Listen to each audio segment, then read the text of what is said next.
السلام علیکم سامعین، خواب میں کعبہ دیکھنے کی تعبیر۔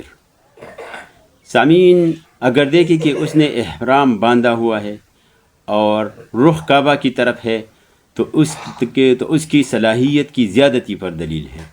اور اگر کوئی دیکھے کہ اس کا گھر کعبہ ہو گیا ہے اور لوگ زیارت کرنے آتے ہیں تو دلیل ہے کہ امانت کی حفاظت کرے گا اور عزت اور مرتبہ پائے گا۔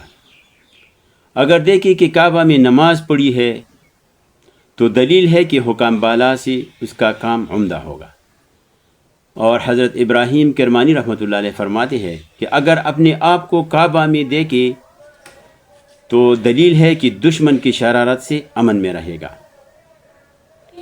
اور اس کی دعا قبول ہوگی۔ اور اگر دیکھیں کہ حجر اسود کو بوسہ دے رہے ہیں دلیل ہے کہ حج کرے گا۔ اور اگر دیکھیں کہ اپنے آپ کو کعبہ کی چھت پر دیکھے تو بد مذہب ہونے کی دلیل ہے۔